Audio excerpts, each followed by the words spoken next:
let's look at the really quite stunning latest tranche of Jeffrey Epstein files, as they've become known. The Department of Justice in the US releasing more than 30,000 pages of documents and papers and photos connected to the man that we now know was a prolific predator, paedophile and sex offender,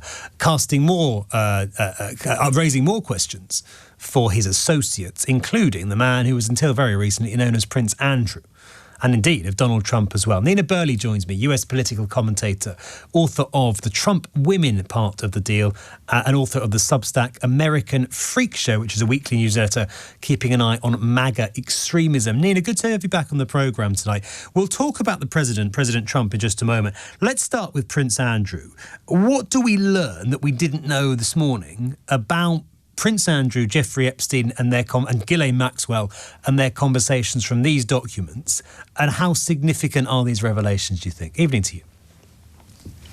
Well, I'm not as steeped in Andrew stuff as you probably hope I am, because I've spent most of the day looking at the Epstein U.S.-related Epstein material. But I do understand that there's some material in there about Andrew and inappropriate, some mention of sort of inappropriate alliances at Balmoral that he had. And I think there's probably more imagery here. There's some image. There's this is 30,000 documents, and a lot of them are photographs, and it's hard to get through all of them, but you can see some pictures of Ghislaine Maxwell, Epstein's procuress, and with Andrew. And I'm not quite sure what that means within the system there in the UK, because he's so banished already. Well, he is, but how much worse can it get? Yes, which is a very fair point, but I think it begs the question: why on earth was he sort of treated in the way he was by the establishment for so long, given some of the stuff that is now coming to light? Yeah. I mean, in one email in this tranche, someone calling himself A from Balmoral asks Ghislaine Maxwell, another sex offender we know, to find him some inappropriate friends, his phrase, and she replies saying, "I can only find you appropriate friends." So, I dread to think what that means. There's another email exchange in which somebody calling themselves A from Balmoral asks about whether Ghislaine Maxwell can procure him some girls for a royal visit that he is undertaking to Peru. I mean, it's really, really grim stuff. We can't say definitively that A is Andrew, but it sure seems like it, Nina. Yeah, it does. I mean, I don't know if you'll ever be able to definitively identify him, but obviously all of these men, many of them were aware and treated the Epstein household and the island as a brothel, and they had certain expectations, and that's all coming out in these texts and emails between various men and Ghislaine Maxwell, or actually between Epstein and various men. I mean, they just recognized it as a brothel, as a high end. If you could get in the club, then you knew what you were getting in there for. Yeah, I mean, and some of the language is pretty outrageous. Ghislaine Maxwell, to somebody who lives in Peru, "I gave Andrew your telephone number. He can ride, but it's not his favourite sport. Some two-legged sightseeing. Ugh. And he will be very happy." So serious questions for Andrew to answer. He doesn't seem to like answering questions anymore. But let's talk about Donald Trump and the sort of the fresh pressure and questions that are being asked of the US president after these latest revelations. What do we learn about Trump and Epstein from these documents? Well, we learned that he was the U.S. Attorney's Office, the federal prosecutors knew that learned in 2019, right before Epstein died in prison, that when they started investigating him again, that Trump had flown on the plane with Epstein much more than they had thought. So there's email between these U.S. prosecutors discussing this, because, of course, Trump was president at that time, okay, in 2019, so they were concerned about it. There are other things in there that are kind of sketchy. There was this morning, there was a big kerfuffle over there was some allegation that Epstein had, I'm sorry, I'm thinking about the Nasser email. Epstein supposedly had written a letter to another infamous pedophile here in the United States, which was absolutely fake, and that got some attention. There is an allegation in here of Trump hosting a party for, quote, prostitutes at Mar-a-Lago in 2000. Again, sketchy because these are not legal documents. They're just sort of notes that they've picked up. People had written to the prosecutors and said this was going on.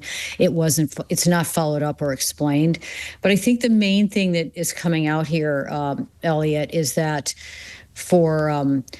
we know that these men treated Epstein's operation as a brothel, but what is more sort of becoming more and more clear is the degree to which Epstein was internationally connected, and the networks that he had, and that he had three. Now we know that he had six passports.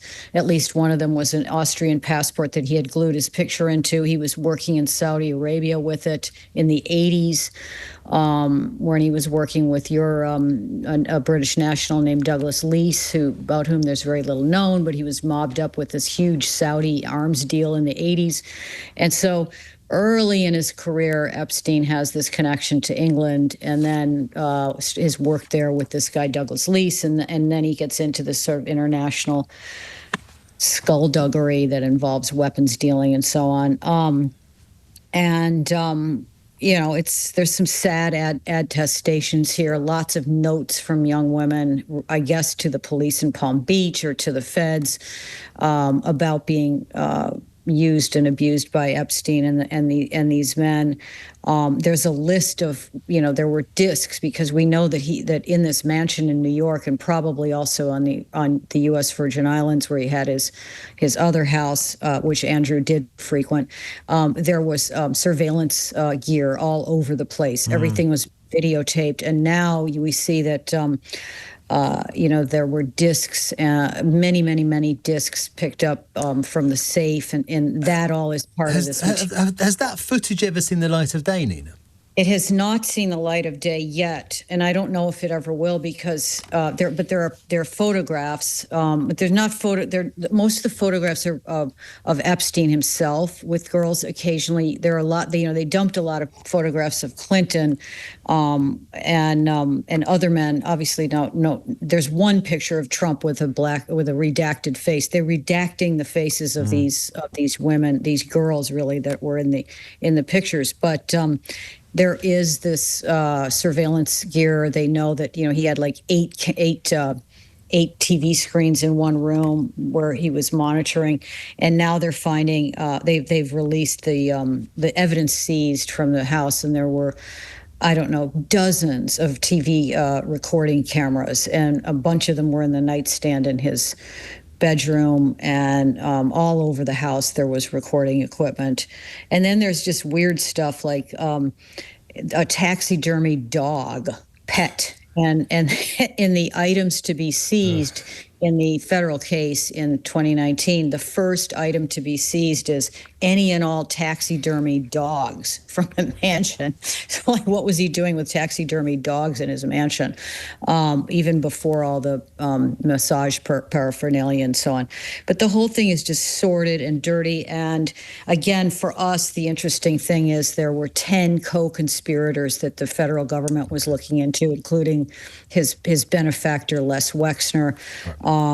And so there's a lot that's coming out, and I mean they are being transparent. I mean, there are a lot of complaints because they're redacting a lot of it, but yes, but we're learning more than anybody ever. If I've covered this since 2019, and it's impossible to get through it all in 30,000 documents, of course, and lots more to come.